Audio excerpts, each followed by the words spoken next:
মৌলানা সৈয়দ আৰশাদ মদনীৰ নেতৃত্বাধীন কেন্দ্ৰীয় জমিয়ত উলামাৰ অন্তৰ্গত অসম ৰাজ্যিক জমিয়তৰ সাংগঠনিক ভিত্তিৰ লগতে আসন্ন অসম বিধানসভা নিৰ্বাচনত কেন্দ্ৰিক স্থিতি স্পষ্ট। আসন্ন অসম বিধানসভা নিৰ্বাচনত চলিত প্ৰচাৰ অভিযানত তুংগত থকাৰ সময়তে বহু চৰ্চিত অন্যতম এটি সমষ্টি হৈছে হোজাই জিলাৰ অন্তৰ্গত বিন্নাকান্দি বিধানসভা সমষ্টি, য'ত নিৰ্বাচনী প্ৰচাৰ কালত কিছু অবাঞ্ছিত, অশালীন আৰু বিভ্ৰান্তিমূলক তথা গৰ্হিত ভাষাৰ প্ৰয়োগ কৰাৰ দুষ্কাৰ্যই আমাক অসম ৰাজ্যিক জমিয়ত উলামাক অত্যন্ত দুখিত আৰু ব্যথিত কৰিছে। এই প্ৰেছ বিবৃতিৰ জৰিয়তে আমি সকলো ৰাজনৈতিক পক্ষকে সংযমী হ'বলৈ আহ্বান জনাইছোঁ।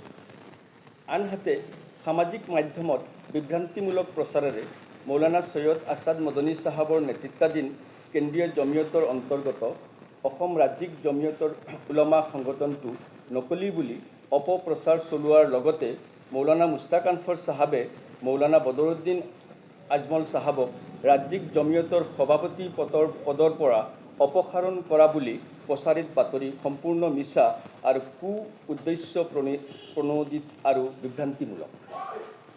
আমি এই প্ৰেছ বিবৃতিৰ জৰিয়তে স্পষ্ট ভাষাৰে ব্যক্ত কৰোঁ যে মৌলানা সৈয়দ আৰশাদ মদনী নেতৃত্বাধীন কেন্দ্ৰীয় জমিয়ত উলামাৰ অন্তৰ্গত অসম ৰাজ্যিক জমিয়ত উলামা সংবিধান স্বীকৃতি এটি মূল ধাৰাৰ অৰাজনৈতিক সংগঠন হয়। আনহাতে প্ৰচাৰিত বাতৰি মৰ্মে মৌলানা বদৰুদ্দিন আজমল চাহাবক অসম ৰাজ্যিক জমিয়তৰ সভাপতি পদৰ পৰা সাংগঠনিকভাৱে অপসাৰণ কৰিব পৰা কোনো সাংবিধানিক অধিকাৰ মৌলানা মুস্তাক আনফৰ চাহাবৰ নাই। বৰং কেন্দ্ৰীয় জমিয়ত উলামাৰ যোৱা ইংৰাজী 8/2/2011 তাৰিখে নতুন দিল্লীত অনুষ্ঠিত হোৱা কেন্দ্ৰীয় কাৰ্যকৰী কমিটিৰ সিদ্ধান্ত মৰ্মেহে মৌলানা বদৰুদ্দিন আজমল চাহাবক অসম ৰাজ্যিক জমিয়ত উলামাৰ সভাপতি পদৰ পৰা অপসাৰণ কৰা হৈছিল। তাৰ কাৰণ আছিল মৌলানা বদৰুদ্দিন আজমল চাহাব মৌলানা সৈয়দ আৰশাদ মদনী চাহাব নেতৃত্বাধীন তদানীন্তন অসম ৰাজ্যিক জমিয়ত সভাপতি হৈ থকা অৱস্থাত আজমল চাহাব AUDFৰ নামৰ ৰাজনৈতিক দলৰ সভাপতিৰ দায়িত্বত অবাঞ্ছিত কাৰণত বহন কৰি আছিল। তেনে পৰিপ্ৰেক্ষিতত অসম বিভিন্ন জিলা জমিয়তৰ উলামাৰ কৰ্মীৰ আবেদনৰ ভিত্তিতহে মৌলানা আৰশাদ মদনী চাহাবে মৌলানা বদৰুদ্দিন আজমল চাহাবক অসম ৰাজ্যিক জমিয়ত উলামাৰ সভাপতি পদৰ পৰা কেন্দ্ৰীয় জমিয়তৰ কাৰ্যকৰী সভাৰ সিদ্ধান্ত মৰ্মে অপসাৰণ কৰিছিল।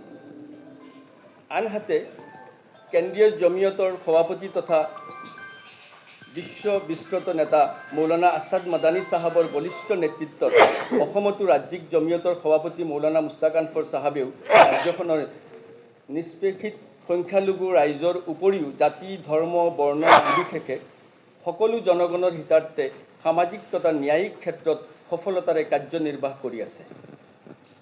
সম্প্ৰতি অসমত চলিত বৰ্ষৰ আগন্তুক 9 এপ্ৰিলত অনুষ্ঠিত হ'বলগীয়া বিধানসভা নিৰ্বাচন শান্তিপূৰ্ণভাৱে সমাপ্ত হোৱাৰ বাবে কামনা কৰাৰ লগতে কেন্দ্ৰীয় জমিয়ত উলামাৰ সভাপতি মৌলানা সৈয়দ আৰশাদ মদনী চাহাবৰ নিৰ্দেশত আসন্ন অসম বিধানসভাৰ নিৰ্বাচনত সাম্প্ৰদায়িক শক্তিক উৎখাতৰ উদ্দেশ্য ধৰ্মনিৰপেক্ষ গণতান্ত্ৰিক শক্তিক ভোটদান কৰিবলৈ অসম ৰাজ্যিক জমিয়ত উলামাই ৰাজ্যখনৰ সকলো জমিয়ত কৰ্মীৰ লগতে সাধাৰণ ৰাইজৰ বিনম্ৰ আহ্বান জনাইছে। উল্লেখ্য যে ইতিপূৰ্বেও জমিয়ত উলামাই বৃহত্তৰ ধৰ্মীয় সংখ্যালঘু জনসাধাৰণৰ মংগলৰ স্বাৰ্থত সময়ে সময়ে বিভিন্ন ধৰ্মনিৰপেক্ষ ৰাজনৈতিক দল বা মৰ্চাক সমৰ্থন জনাই আহিছে। সদ্য সমাপ্ত বিটিআৰ এলেকাৰ পৰিষদীয় নিৰ্বাচনতো উক্ত এলেকাৰ ধৰ্মীয় সংখ্যালঘু ৰাইজৰ মংগলৰ স্বাৰ্থত হাগ্ৰামা মহিলাৰী ডাঙৰীয়া BPF দলক ৰাজ্যিক জমিয়তে মুকলি সমৰ্থন জনাইছিল। সেয়েহে এই বিবৃতিৰ জৰিয়তে আসন্ন বিধানসভা নিৰ্বাচনতো অসম ৰাজ্যিক জমিয়তে ৰাজ্যখনৰ সৰ্বাত্মক মংগলাৰ্থে জাতি, ধৰ্ম, বৰ্ণ নিৰ্বিশেষে সমূহ ৰাইজক ভাৰতৰ সংবিধান ৰক্ষাৰ লগতে ঐক্য, শান্তি, সম্প্ৰীতি আৰু ভাতৃত্ববোধ অধিক শক্তিশালী ৰূপত প্ৰতিষ্ঠা কৰাৰ লগতে ৰাজ্যখনৰ প্ৰগতিৰ স্বাৰ্থত আসন্ন বিধানসভা নিৰ্বাচনত ধৰ্মনিৰপেক্ষ ৰাজনৈতিক শক্তিক সমৰ্থন কৰাৰ বাবে মুকলি আহ্বান জনাইছে। যে মৌলানা আৰশাদ মদনী চাহাব MP আছিলে, তেখেত সৰ্বভাৰতীয় জমিয়ত উলামা হিন্দৰ সভাপতি আছিলে। তেখেত ঢুকোৱাৰ পিছত জমিয়ত উলামাৰ সংবিধান অনুসৰি সভাপতিৰ নিৰ্বাচন হয় প্ৰত্যেক ৰাজ্য জমিয়ত উলামাৰ তৰফৰ পৰা আগন্তুক টাৰ্মৰ কাৰণে কাৰ্যকালৰ কাৰণে কাৰ নাম প্ৰস্তাৱ কৰে এই প্ৰস্তাৱ যায়। সেই হিচাপে ভাৰতবৰ্ষৰ সকলো প্ৰদেশৰ পৰা মৌলানা আছাদ মদনী চাহাবৰ নাম গৈছে আৰু সৰ্বসন্মতভাৱে তেখেতক সভাপতি নিৰ্বাচন কৰা হৈছিল।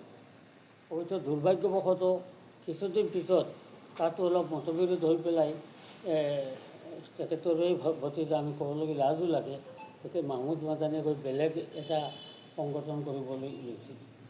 যি কি নহওক, কিন্তু ভাৰতবৰ্ষৰ চব প্ৰদেশৰ পৰা জমিয়তৰ সংবিধান মতে প্ৰস্তাৱ যোৱাৰ পিছতহে সৰ্বসন্মত সভাপতি হৈছিল আছাদ মদনী চাহাব। আৰু সেই আছাদ মদনী চাহাবৰ তত্ত্বাৱধানত অসম ৰাজ্যিক জমিয়ত উলামা।